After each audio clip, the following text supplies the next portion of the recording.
Pussy. What up, though, everybody? It's Mr. Lights, Camera, Action. I'm splashing, bringing you another episode of UpnSmoke. Well, I wouldn't say it's another episode, as opposed to this is just a segment.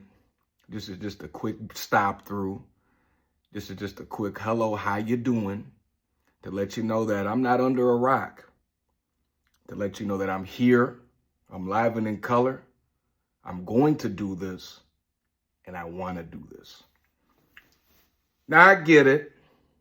It's writings on the wall. I didn't finish the season last year how I started, which was strong. My bad, dog.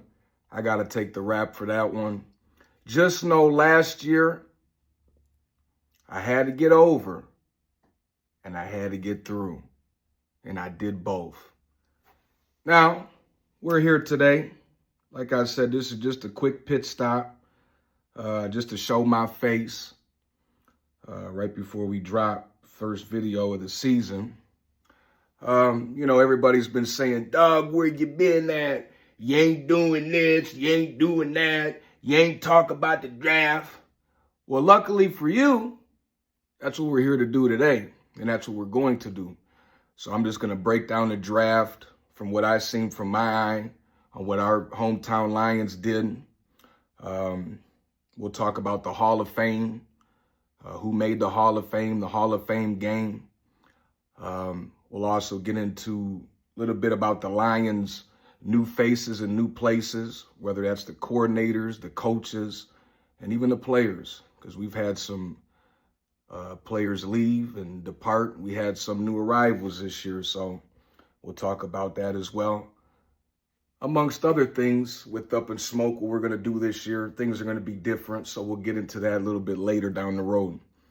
So let's get into this NFL Hall of Fame. So you ask, who's in the Hall of Fame? Well, there's 4 finalists that made it this year. You got Eric Allen, who was a defensive back, had 14 years in the league, played for a plethora of teams, and the guy was locked down. He's ranked 21st all time on the interceptions list, so that's pretty good. He's in pretty good company there. He made it. You got Jared Allen, edge rusher, pass rusher. He played for a couple teams as well, and every team he played for, he was the heart and soul of that defense. Ask Minnesota and KC, they'll tell you the same.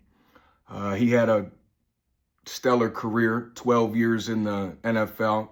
He ranks, I think, top 10 on this all-time sacks list, so he made it. Antonio Gates, Detroit, Michigan legend. He made the Hall of Fame, and quite frankly, I think he's top 3, if not number 1 tight end in NFL history. I mean, he's got the credentials and the accolades to show for it. He's number 1 in the all-time touchdown list when it comes to tight ends. So that's saying something. He made it. Shannon Sharp's older brother also made it too, Sterling. I like that for Sterling. Reason why, he's been trying to get into the Hall of Fame now the last couple of years, and you know what? It's happening, and they're going to do it, and he's finally going to get the recognition that the guy deserves straight up. You can go look back in the early 90s. The guy played 7 years, career cut short due to injury. Go look at them numbers and pull them up. Do your homework. The guy, I'm not saying he was fucking the GOAT next to Jerry Rice, but them numbers will tell you different. So, Sterling, I'm glad that you made it to the Hall of Fame. Well deserved. Now, the Hall of Fame game, we had 2 teams. We had the Chargers and we had the Detroit Lions square off in the Hall of Fame game. You ask, well, how did them 2 teams, how does that come about? Well, it's simple. They look at the finalists, they pick a guy from the finalists that made the Hall of Fame, and they say, okay, what team did you play for the most in your career? Obviously, the Chargers, which was San Diego at the time. Antonio Gates played for them. So they said, okay, we're going to have the Chargers. And they also base it on where that player grew up. It's obvious. Antonio Gates grew up in Detroit, thus Detroit Lions. That's how them 2 teams came about, and that's how they made that happen. Now, the Hall of Fame game every year is the first week of August. And basically what that is, that's just the Hall of Fame game. They enshrine all the players that made it, all the finalists that made it. They do all their pictures. They get their bus, all their families, around. It's just a good time. And that lets us know that football is just right around the corner because it's the first game. It sets up the preseason. Like I said, it's held in Canton, Ohio every year. And that's how that comes about. Now, one thing I was looking forward to seeing in this early preseason game for us Lion fans, all the Lions fans in the chat, listen, it's just real simple. Hendon Hooker, that's who I have my eyes on for the remainder of the preseason as well. You ask why? Straight simple. If Jared Goff goes down, this guy's going to be next up. And quite frankly, last year, this guy threw all of 5 fucking passes. Okay? Now, as I watched that Hall of Fame game, this guy wasn't on shit. PU. And that kind of, it's fucking with me because what have you been doing, Hendon? Our last couple drafts, we've had fucking diamonds in the rough. We found our guys. What, are you not developing right? You ain't getting your fucking reps that you're supposed to get? You ain't paying attention? It ain't translating what's going on, baby. And this is coming from a quarterback that fucking lit it up in the SEC in Tennessee. You come here, you're supposed to be this fucking heroic arm. I haven't seen anything yet. So it's kind of a little disappointing, and it's a bit underwhelming what you're doing. All right, now I get it, it's preseason, but I want you to ball out, dude. This is an honest look that we get to see. Like I said, God forbid Jared Goff goes down. You're next up at the helm. Now, for the Chargers, on the other hand, Trey Lance, he's making his comeback, it looks like, because he had a very good preseason, that first go-around against the Lions. I think he threw for 2 touchdowns. Now, understand this, and you know this already. He ain't going to be the starter there in Los Angeles, okay? That's Herbert's job. But you got to understand, every team needs a handcuff, and they need a feasible one, too, at that. Other thing that I'm looking at from that first preseason and here on out for the Lions is Isaac Tesla, okay? Now, I've had my eyes on this guy since he was in college. I watched him all 4 years in college. He was at Arkansas. Now, this guy was a Detroit, not a Detroit, but he's a Michigan native, okay? Grew up in Michigan. He was a former high school quarterback. Gets to college, he transitioned. And that was probably a good thing. 6'4", 220, 225 range. The guy runs a 4.4 40. This white boy can flat out fly. And quite frankly, I think he's the receiver that the Lions desperately needed in that receiving room. You got St. Brown to eat up all the catches and yards. You got Jameson Williams to stretch it for 6 anytime he touches the ball. You need an up-top pork chop type of guy. Go up and fucking get it. Head tap a motherfucker, so to speak. I think Tesla's the guy to do it. Straight like that. Straight simple. So I'm also looking for that. I'm also looking at how our second unit on defense, how can they stand up and manage to withhold? Because a lot of them guys are competing for depth, and we're trying to find depth. So, and this is where we do it in the preseason. Now, we talk about this NFL draft, right? Crazy draft. I'm not going to lie. That draft was fucking crazy. From a lot of crazy events, from the Jags' new GM, James Gladstone, who is the youngest GM, might I add, in the NFL at the age of 34. He made a bold move, man. He let his nuts hang. And let all these draft picks go so we can trade up for the number 2 spot to get Travis Hunter, a Florida native. And I called that too. I said Hunter was going to Jacksonville. I didn't think he was going to go at 2, but needless to say, and nonetheless, he went there anyway. I like what that guy did there. He showed that, you know what, I'm new here. I'm coming in on a piss-porous franchise that's very underwhelming too. You know what? I'm here to make a bang. And how you do that? You go get who I think is the best player all around in the draft, Travis Hunter. Okay, and that's just what happened. Also, I like what the Giants did there, getting Abdul Carter there, pass rusher out of Penn State, who's next up. He's going to be a fierce to fucking reckon with in the league. I'm here to tell you that right now. On a team with an already fucking bolstered defensive line. You better watch out in that division because the Giants' defensive line is just as good as anybody else in that division. Pull up the fucking stats. Okay? I like what they did there. I also like them going out to get my favorite quarterback in the draft in the first round, and they got Jackson Dart, who I think Jackson Dart will probably be starting for the Giants by week 5, week 6. Jameis Winston will do his thing for a couple games, and you'll see him and Jackson Dart in there eventually. And then obviously, and it's obvious, what's that quarterback that fell in the 5th round? Why don't you put his name in the comments if you're with me? That was a surprise that he fell all the way like he did. And quite frankly, it's utter bullshit. I know what you're doing, NFL. And I'm just here to tell you, yeah, his career started out shitty, but it's not where you start as opposed to where you finish.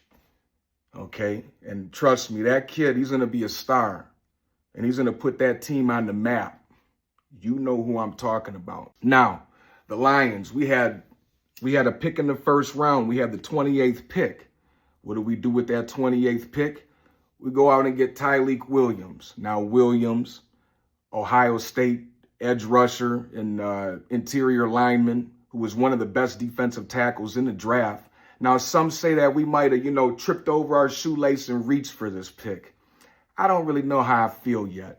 It just all depends because you got to look at it with an open mind. The last couple of drafts and the draft classes, Brad Holmes and Dan Campbell drafted what they felt was the best player on the board at that time. And that they felt like this guy can come in and make a huge contribution right off rip real quick.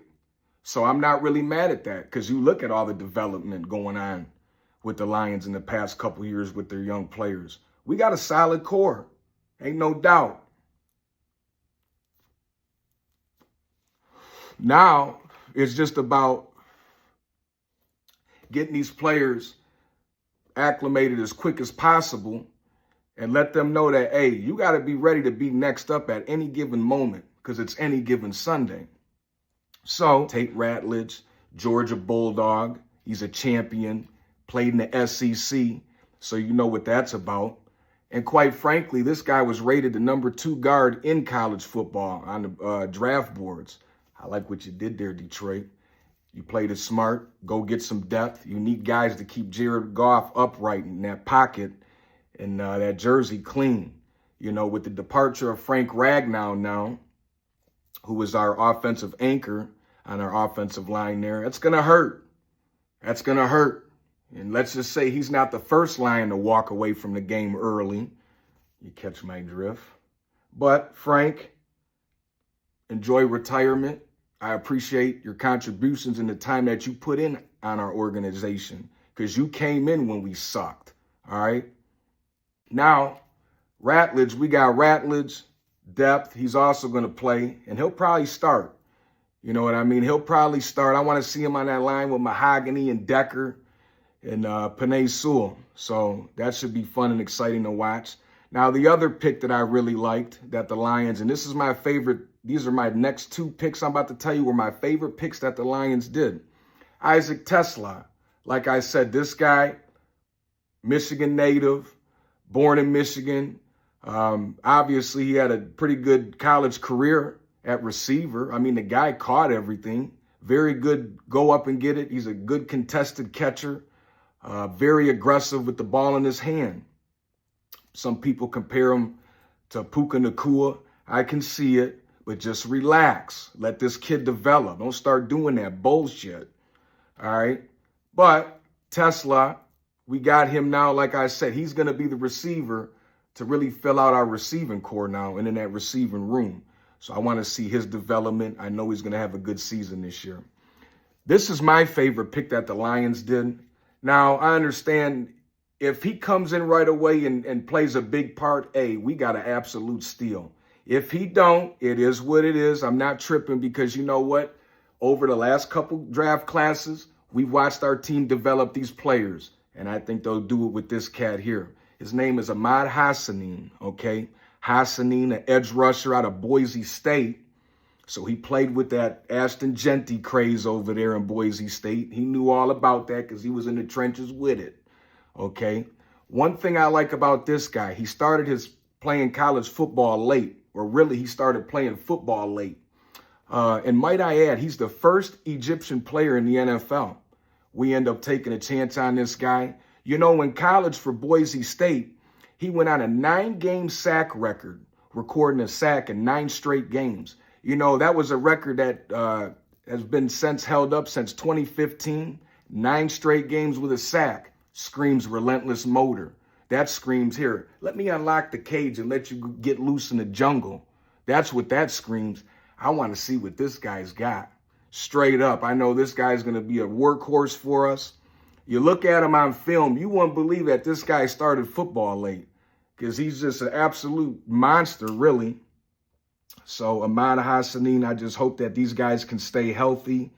And if they do, I know that they'll have big contributions on the respective side of the ball for the Lions. When you look at the Lions' just overall draft this year, I give them an A. I feel like we just, you know what? You got to take it back from ground up. We draft the best guy that we feel is available at that time. Ain't none of this big name shit. Ain't none of this, ain't none of that. You know what? We draft who we feel is the best available and the best fit for our team. And you just got to watch them develop. That's it. I give us an A for our draft, considering the pick and the placement that we drafted. The Lions, 15-2 record last year, okay? 15-2 record. Now, you have to understand that ain't going to happen again. And you have to understand how much luck was really on our side last year, okay? I credit our players. I can't say the coaches all the time because there was times that the coaches put us in some tough positions as players. And we had to watch these players go out, and sometimes they weren't successful. But we also found out that a lot of them players have grit and have heart. You don't throw 5 interceptions in Houston and come back and win that game like we did. I tell you that right now. Now, looking forward through that windshield, you know, the Lions are top 5 for the toughest schedule this year. That's it. That's right. We're top 5 for the toughest schedule going into the 2025 season. Lions, Giants, Eagles, Browns, and Vikings. Now, if there was ever an advantage to this, the only advantage is, you know, the Vikings share that same feat with us. They got the top 5 toughest schedule as well. I say that because they're in our division. So the Lions as a whole, I still expect us to win our division. But just don't expect us to go gung-ho and win 15 games with only 2 losses like we did last year. Because that shit ain't going to happen. In a division that just keeps on getting better there in the NFC North, you know, Minnesota, they got all them weapons over there. Defense getting a little bit older, but they got all them cats over there. Only thing different about them is they're getting a new quarterback at the helm. You don't really know what he can do because he ain't play last year. But regardless, Minnesota's always strong. You got Green Bay over there in Lambeau. Okay, Jordan Love, solid cat. And he's shown progression each and every year.